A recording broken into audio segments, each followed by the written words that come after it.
Hello everyone, my name is James Mathowitz. I am currently serving as the 2018-19 FFA State Sentinel. We're going to be running through the officer candidate orientation here today. So thank you all for your interest in serving as a Minnesota FFA State Officer.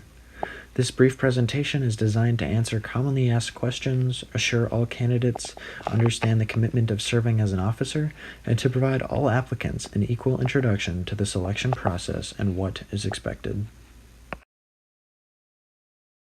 Serving as a state officer is a commitment.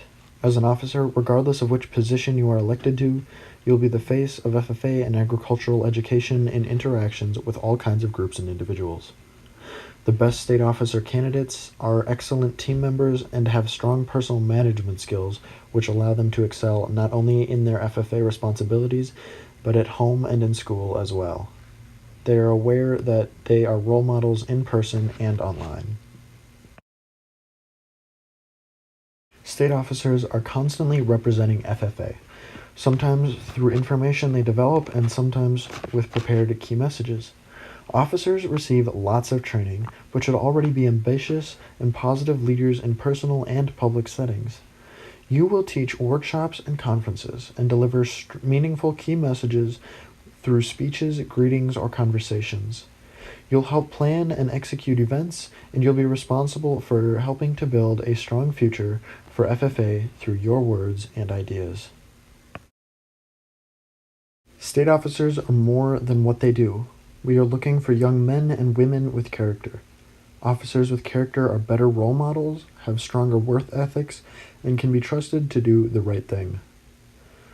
Because you serve in college, character is essential. Moms, dads, and local FFA advisors are no longer present in your daily life to make sure you get your work done or to remind you to do the right thing. State officers have to stand on their own. Our FFA Code of Conduct applies to service as a state officer, and officers found in violation of the Code of Conduct risk being removed from state office.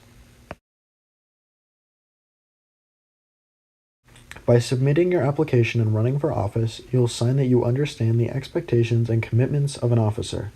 The next few slides will outline what those time commitments look like so you can start to plan. This information will also be listed in the application itself. Your year of service will officially begin immediately after your election at this spring's convention. There will be a brief reception and a quick orientation immediately after the final session concludes. But the first official commitment you will be our kickoff training on May 17th through the 21st in the Twin Cities. There will be a parent reception as part of this event where your families will meet state staff and have a chance to ask any questions they may have. Over the next few slides, we will encourage you to pause the presentation if you need more time. It is important that officers and their families understand the summer schedule and its commitment. By submitting your officer application, you're indicating that you're aware of the schedule and will work to schedule other commitments such as vacations, college orientations, and personal appointments around this pre-existing schedule. In June, officers will spend 17 days on the road. In July, they may travel up to 17 days depending on out-of-state travel details. Let's take a moment and look at the dates for the state fair. Officers are not expected to be at the fair every day, and we recognize for some of you this will conflict with the start of college classes. We will ask that you give as many days as possible to work at the fair, and together we will deliver an excellent experience for members and fairgoers. Officers should plan to be present for a minimum of 4 days during the fair. Usually this is during FFA weekend, which is the last weekend of the fair, and they should plan accordingly. While the summer schedule is full, we will work with officers to make sure that they have unscheduled time in their summer to fulfill personal responsibilities. Our schedule changes greatly in the fall. A large part of this is done to respect the fact that you are managing serving as an officer with the responsibilities as a college student. We will work with you to build a college schedule that allows you to best manage your time and responsibilities. We strongly recommend that students take no more than 15 credits a semester. As a student, you will be able to take a slightly larger course load the year after you are an officer. If you came in with credits, this is even more flexible. In order to graduate in 4 years, students should take an average of 16 credits a semester. Officers are best suited for academic and officer success when they respect the time they will need to thrive in each class by reducing the number of credits they enroll in. Some colleges may work to provide academic credit as an officer, but even then, we recommend you only use those credits to reduce the overall course load to a manageable level. In the fall, many responsibilities become individual tasks. Each officer should expect to travel to 1 to 2 region events, approximately 10 chapter visits, and about 2 professional events in the fall. There will also be some professional development or training that we may schedule on days where the team doesn't have class. You will also represent the state of Minnesota at the National FFA Convention as an official National Convention delegate. Delegates may not be permitted to compete in certain career development events, and we will work with you to identify your role at convention after your election. While it may appear that there is a significant time requirement in the fall, it's important to realize that some events are weekends, including our board meeting. 3 of the 8 days we travel for National Convention, we will work with you to develop management strategies so you are successful as both a student and an officer. Winter as a state officer generally involves less travel than the fall. We try to schedule things in a way that reduces winter travel for safety. There will still be monthly commitments and meetings, but officers will notice the winter is a chance to do some personal planning and preparation. One significant opportunity in the winter is the International Leadership Seminar for State Officers. This is not required, but it's an excellent opportunity for all state officers to travel internationally for nearly 2 weeks during winter break. The cost of the trip is the individual officer's responsibility and generally comes in at about $5,000, including airfare. Sometimes there is sponsorship available for interested officers to help cover the cost of the trip, but officers should plan to pay for the trip on their own if necessary. It is possible for officers to travel the year after they have served as state officers, and this may be an option for students who want to travel but may not want to travel during their state office year due to schedules, financing, or other factors. Spring as an officer is largely spent preparing for the state FFA convention and wrapping up the responsibilities of a year of service. Officers will be expected to work independently and at several planning meetings to prepare for a 5,000 attendee event. State officers are encouraged to invite parents and other family members to attend the state convention on April 26th through the 28th in 2019 in St. Paul. Each month, there are responsibilities that may not have been listed in the previous slides. Opportunities to meet with business and industry leaders, management of FFA's communication and efforts, and requests for officer visits at events or meetings may pop up throughout the year. State staff will work to spread opportunities out throughout the team while respecting class commitments of officers. FFA officers are supported by a team of full-time FFA and ag education staff.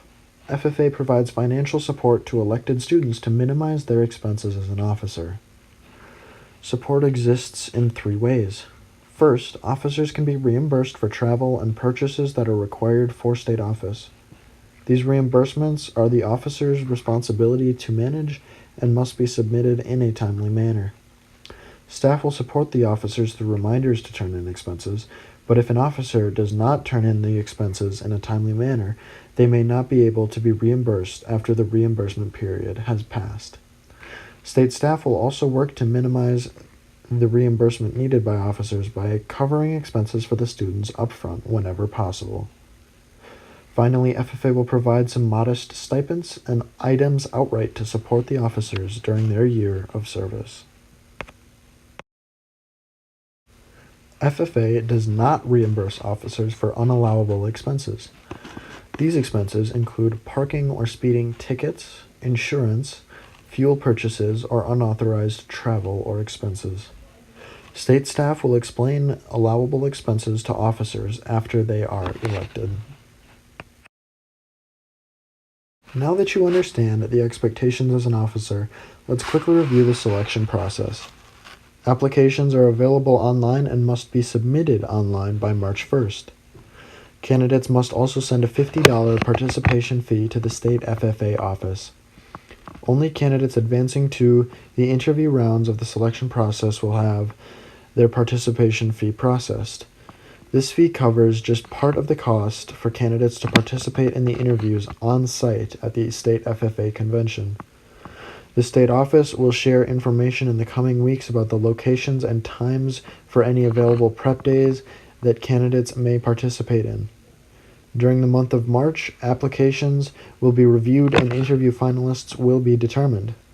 Those candidates invited to advance in the interview round of the selection process will interview on the University of Minnesota Twin Cities campus on April 27th and 28th, and the final officer slate will be announced on April 30th. During the selection process, the nominating committee members are looking for candidates who showcase the qualities they need to be successful as an officer. After evaluating the job description and the responsibilities mentioned earlier, National FFA identified that successful officers excel in 8 common areas. During the selection process, these are the qualities we are looking for in every candidate. Team player, the ability to work as part of a team to achieve results and to interact effectively and positively with all kinds of people. Areas of knowledge, a basic understanding of agriculture, FFA, and agricultural education. Character, the deeply rooted habits and values that make an officer positive, trustworthy, compassionate, hardworking, coachable, and mature. Critical thinking, the ability to make important decisions well, and based on good information. Communication, skills that make up someone as an effective listener, speaker, facilitator, and conversationalist. Organization, an overall set of habits that allow an officer to manage their time, their responsibilities, and themselves. Passion for success, the self-confidence, initiative, and commitments that get things done in an excellent way. Influence, the ability to build relationships, represent other people, and build others up. Throughout the process, committee members are always looking for proof of how a candidate does those 8 things. Every interview question or scenario is designed to help you show the committee who you are in those areas. They're always looking for evidence. That means they want you to share examples that give proof of your past behavior or your accomplishments in those areas. Or they're looking for you to show them the skills you currently possess in scenarios like speeches or stakeholder conversations. Throughout the process, you will have observed rounds or interactive rounds. In observed rounds, committee members are looking for you to show them your skills. This includes your written application, test and writing exercise where you'll show your communication skills, your speaking and facilitation rounds where you'll prove what you know and how you can motivate a group with appropriate messages, and in the stakeholder interaction round where you'll have a chance through conversation to show how you build relationships and share FFA's messages confidently but compassionately. In the interactive rounds, you'll have a chance to speak directly to or with the nominating committee members. Each round has a different format, but these are the moments where you will rely on the experiences you've had in the past to share proof of who you are as a leader. Running for state office can be intimidating, but we want you to do well just as much as you do. The process is not designed to trick anyone. We want you to feel positive and confident in who you are and to do your very best. Even if you are asked a question that seems to be negative, you can use it to show the committee how much you have learned as a leader. No matter who you are or where you come from, the fact that you are willing to serve FFA for a year is enough for the committee to take you seriously. No matter how successful your chapter might be or how many or few CDEs you have won, leadership begins with intention, and great leaders are found from every single background. Regardless of what your FFA story is, or where you come from, you will be equally considered by the nominating committee throughout this process. Now what? Take time to imagine how FFA would be uniquely served if you were on the team. If you are willing to spend the next year serving others, we are excited to see your application. If you have questions about the requirements or the process, work with your FFA advisor to reach out to state staff. They are happy to let you know how we can support you this year.